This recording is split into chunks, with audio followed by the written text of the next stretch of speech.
तो बच्चों आज हम आपको पढ़ाने चल रहे हैं बीए सेकंड ईयर और फोर्थ सेमेस्टर का फर्स्ट यूनिट, जो कि एक दो वीडियो हम डाल चुके हैं। आपका तीसरा वीडियो डालने चल रहे हैं। इसमें पढ़ाएंगे शिक्षा मनोविज्ञान का अर्थ। पहले आपने पढ़ा कि शिक्षा क्या है, फिर मनोविज्ञान क्या है। आज आपको बताएंगे शिक्षा मनोविज्ञान क्या है। तो आइए बच्चों हम लोग पढ़ते हैं शिक्षा मनोविज्ञान का अर्थ। तो चलिए देखते हैं कि शिक्षा मनोविज्ञान का क्या अर्थ है। तो जैसे कि आप देख रहे हैं क्या है शिक्षा मनोविज्ञान का अर्थ। तो लिखा है कि शिक्षा मनोविज्ञान का केंद्र मानव व्यवहार होता है। शिक्षा मनोविज्ञान का केंद्र क्या होता है? मानव व्यवहार होता है। शिक्षा मनोविज्ञान में शिक्षा की समस्या का समाधान करने हेतु अपना स्वयं अपनी स्वयं की पद्धतियों का प्रतिपादन किया जाता है। क्या बोल रहे हैं कि शिक्षा मनोविज्ञान का केंद्र मानव व्यवहार होता है। पहला प्रश्न उठ सकता है कि शिक्षा मनोविज्ञान का केंद्र क्या होता है? तो मानव व्यवहार होता है। शिक्षा मनोविज्ञान में क्या अध्ययन किया जाता है? शिक्षा की समस्याओं का समाधान करने हेतु अपनी स्वयं की पद्धतियों का प्रतिपादन किया जाता है। फिर हम लोग आगे बढ़ते हैं। चलिए आगे देखते हैं क्या लिखा है। प्रारंभ में, अब देखिए क्या कहा गया कि प्रारंभ में मनोविज्ञान किसके रूप में अपना जीवन व्यतीत कर रहा था? प्रश्न पूछा जा सकता है 1 नंबर का कि प्रारंभ में मनोविज्ञान किसके रूप में प्रारंभ में मनोविज्ञान का अध्ययन किस रूप में किया जा रहा था? तो दर्शन शास्त्र के रूप में किया जा रहा था। किस रूप में? दर्शन शास्त्र के रूप में। लेकिन वर्तमान में क्या है? वर्तमान में मनोविज्ञान को स्वतंत्र विषय बनाने के लिए इसे परिभाषित करना प्रारंभ किया गया। यानी कि पहले ये दर्शन शास्त्र के रूप में अध्ययन किया जा रहा था, लेकिन अब वर्तमान में एक स्वतंत्र विषय बन गया है। कौन सा विषय? शिक्षा मनोविज्ञान।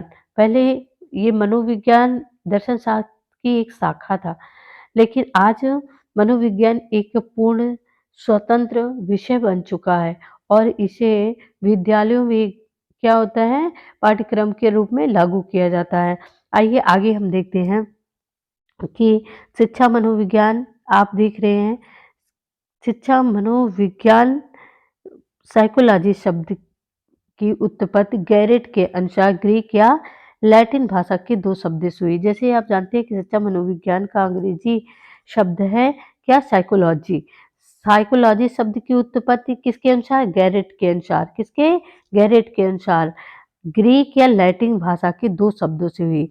साइकोलॉजी आप देख रहे हैं, तो इसका पहला शब्द आप देखिए साइकी और दूसरा लोगास, जिसका अर्थ क्या हुआ? साइकी मीन्स आत्मा और लोगास मीन्स अध्ययन। साइकी मीन्स आत्मा और लोगास मीन्स अध्ययन। इस प्रकार इसका पूर्ण रूप से अर्थ हुआ आत्मा का अध्ययन, जैसा कि आपको पहले वीडियो में भी पढ़ा चुके हैं और इसमें भी आप देख रहे हैं। आइए आगे देखते हैं। कुछ इम्पोर्टेंट टॉपिक आपके सामने लाए हैं जो वेरी इंपॉर्टेंट है, आप इनको नोट कर लीजिएगा कहीं। सबसे पहले देखते हैं कि मनोविज्ञान, प्रश्न उठता है ना कि मनोविज्ञान के आदि जनक यानी प्रारंभिक जनक कौन थे? तो बेटा अरस्तु थे। कौन थे? अरस्तु। वेरी इंपॉर्टेंट है। टेट सुपर टेट आपके बीए प्लस डीएलएड की कक्षाएं और बीएड की कक्षाओं सबके लिए इंपॉर्टेंट है। मनोविज्ञान के आदि जनक या प्रारंभिक जनक कौन थे? तो अरस्तु थे। फिर प्रश्न उठता है कि आधुनिक मनोविज्ञान के जनक, मनोविज्ञान के प्रारंभिक जनक अरस्तु थे, लेकिन आधुनिक मनोविज्ञान के जनक विलियम जेम्स थे। कौन थे? William James. फिर तीसरा प्रश्न आपके सामने है कि मनोविज्ञान शब्द का प्रयोग सर्वप्रथम किसने किया? एडोल्फ गोयल ने किया। किसने? एडोल्फ गोयल। पूछ रहा है कि मनोविज्ञान शब्द का सर्वप्रथम प्रयोग किसने किया? तो एडोल्फ गोयल ने किया। फिर अगला प्रश्न है आपके सामने, प्रयोगात्मक मनोविज्ञान के जनक, प्रयोगात्मक मनोविज्ञान के जनक विलियम वुंट, जो कि कहाँ के रहने वाले थे? जर्मनी के। कहाँ के रहने वाले थे? जर्मनी के। फिर अगला प्रश्न आपके सामने है कि भारतीय मनोवैज्ञानिक एसोसिएशन की स्थापना किस सन में हुई? तो 1924 में। कब हुई? 1924। अब देख लो एक बार फिर से प्रश्न को आपके सामने क्या है। पहला प्रश्न आपके सामने है कि मनोविज्ञान के आरंभिक जनक अरस्तू, फिर पूछता है आधुनिक मनोविज्ञान के जनक विलियम जेम्स, फिर तीसरा प्रश्न है मनोविज्ञान शब्द का प्रयोग किसने किया? सर्वप्रथम तो एडोल्फ गोयल, फिर पूछता है प्रयोगात्मक मनोविज्ञान के जनक तो विलियम वुंट जो कि जर्मनी के रहने वाले थे। भारतीय मनोवैज्ञानिक एसोसिएशन की स्थापना किस सन में हुई? तो 1924 में हुई। कब हुई बच्चा? 1924 में हुई। आइए आगे देखते हैं हम लोग, आगे क्या है आपका? तो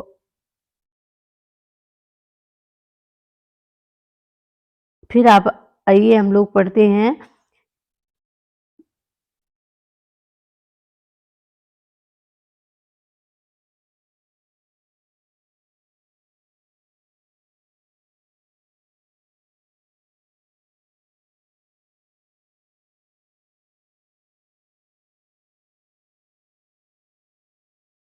आगे आपका दिया है कि मनोविज्ञान का क्रमशः विकास।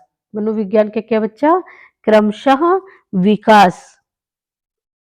चलिए हम लोग देखते हैं मनोविज्ञान का क्रमशः विकास क्या है। तो जैसा पिछले वीडियो में भी आपको बता चुके हैं कि मनोविज्ञान का क्रमशः विकास कैसे हुआ है। तो आइए हम लोग एक-एक पॉइंट को देखते हैं। जैसे सबसे पहले है मनोविज्ञान आत्मा का विज्ञान। इसे आत्मा का विज्ञान मानने वाले कौन थे? अरस्तू, प्लेटो, डेकार्डे और सुकरात। कौन-कौन? अरस्तू, प्लेटो, डेकार्डे और सुकरात थे। कौन-कौन? अरस्तू, फिर से बोलो एक बार, अरस्तू, प्लेटो, डेकार्डे और सुकरात। फिर इसे दूसरा मत दिया गया मन या मस्तिष्क का विज्ञान। किसने माना? दार्शनिक पोम्पो नाजी। मध्ययुगीय दार्शनिक पोम्पो नाजी और उनके समर्थन में अपना विचार प्रस्तुत किया रूसो। रूसो ने भी इसे मन या मस्तिष्क का विज्ञान माना। फिर तीसरा है चेतना का विज्ञान। क्रम से है आपका, सबसे पहले आत्मा का, फिर दूसरा मन या मस्तिष्क का, तीसरा चेतना का। चेतना का विज्ञान किसने माना? William Wundt, William James, James Sully. William Wundt, William James और जेम्स शल्ली। फिर इसे व्यवहार का विज्ञान कहा गया। व्यवहार का विज्ञान वाटसन महोदय ने माना। कौन? वाटसन महोदय। और फिर आज वर्तमान में जो आपका है वो कौन सा विज्ञान है? आधुनिक मनोविज्ञान। किस मनोविज्ञान की उपमा दी गई इसको? आधुनिक मनोविज्ञान। आधुनिक मनोविज्ञान किसने माना? वाटसन महोदय। किसने माना? वाटसन महोदय। उसी व्यवहार के विज्ञान को हम आधुनिक मनोविज्ञान कहते हैं। आइए आधुनिक मनोविज्ञान की शिक्षा मनोविज्ञान की परिभाषा देख लीजिए। पहले आपने शिक्षा देखा, फिर मनोविज्ञान देखा। अब आप शिक्षा मनोविज्ञान की परिभाषा देखने जा रहे हैं। तो चलिए एक-एक को देखते हैं स्किनर महोदय ने क्या कहा है। आइए हम लोग पढ़ते हैं। तो शिक्षा मनोविज्ञान शैक्षिक परिस्थितियों में मानवीय व्यवहार का अध्ययन करता है। इन्होंने क्या कहा कि शिक्षा मनोविज्ञान शैक्षिक परिस्थितियों में मानव व्यवहार का अध्ययन करता है। शिक्षा मनोविज्ञान अपना अर्थ शिक्षा से, जो क्या है? जो एक सामाजिक प्रक्रिया है, और मनोविज्ञान से जो व्यवहार संबंधी विज्ञान है, ग्रहण करता है। यानी कहा कि स्किनर के शब्दों में कि शिक्षा मनोविज्ञान शैक्षिक परिस्थितियों में मानवीय व्यवहार का अध्ययन करता है, और शिक्षा मनोविज्ञान अपना अर्थ शिक्षा से शिक्षा मनोविज्ञान अपना अर्थ शिक्षा से जो सामाजिक प्रक्रिया और मनोविज्ञान से जो व्यवहार संबंधी विज्ञान है ग्रहण करता है। अब देखिए क्रो एंड क्रो ने क्या कहा है? क्रो एंड क्रो ने कहा है, देखते हैं हम लोग। क्रो एंड क्रो के शब्दों में शिक्षा मनोविज्ञान व्यक्ति के जन्म से लेकर वृद्धावस्था तक सीखने संबंधी अनुभवों का वर्णन तथा व्याख्या करता है। किसने कहा? क्रो एंड क्रो ने कहा कि शिक्षा मनोविज्ञान व्यक्ति के जन्म से लेकर वृद्धावस्था तक सीखने संबंधी अनुभवों का वर्णन करता है। चलिए स्किनर ने कुछ बातें कही हैं, आइए हम लोग देखते हैं। स्किनर ने क्या कहा? शिक्षा मनोविज्ञान का केंद्र बिंदु जो होता है वो क्या है? मानव व्यवहार। यानी शिक्षा मनोविज्ञान आधारित किस पे है? मानव व्यवहार पर, क्योंकि ये व्यवहार का अध्ययन ही करता है। मानव व्यवहार नहीं रहेगा तो अध्ययन किसका करेगा? दूसरा पॉइंट इन्होंने कहा शिक्षा मनोविज्ञान खोज एवं निरीक्षण से प्राप्त किए गए तथ्यों का संग्रह है। किसने कहा? यदि पूछ लिया जाए कि खोज और निरीक्षण से प्राप्त किए गए तथ्यों का संग्रह है, किसने कहा? तो स्किनर ने। मानव व्यवहार का केंद्र किसने माना? स्किनर ने। आइए आगे हम लोग देखते हैं, आगे क्या है आपका? तो आगे आपका आपका है अब उद्देश्य। आइए हम लोग उद्देश्य पे बात करते हैं। शिक्षा मनोविज्ञान के उद्देश्य को देख लेते हैं। शिक्षा मनोविज्ञान का जो उद्देश्य है मुख्य रूप से तो हम कह सकते हैं कि 2 प्रकार का, कितने प्रकार का है? शिक्षा मनोविज्ञान के उद्देश्य पढ़ने चल रहे हैं। ये 2 प्रकार का मुख्य रूप से 2 प्रकार, सामान्य उद्देश्य और विशिष्ट उद्देश्य। लेकिन यदि पॉइंट वाइज़ देखते हैं तो इसके निम्नलिखित उद्देश्य हैं। आइए हम लोग देखते हैं कि निम्नलिखित इसके कौन-कौन से उद्देश्य हैं। तो चलिए एक-एक पॉइंट देखते हैं हम लोग। सबसे पहले विद्यार्थियों की योग्यताओं, क्षमताओं एवं रुचियों का ज्ञान प्राप्त करना। विद्यार्थियों की योग्यताओं, क्षमताओं एवं रुचियों का ज्ञान प्राप्त करना। दूसरा है आपका दूसरा पॉइंट है विद्यार्थियों की विशेषताओं का ज्ञान प्राप्त कर उन्हें विकास की ओर अग्रसर करना। विद्यार्थियों की विशेषताओं का ज्ञान प्राप्त कर उन्हें विकास की ओर अग्रसर करना।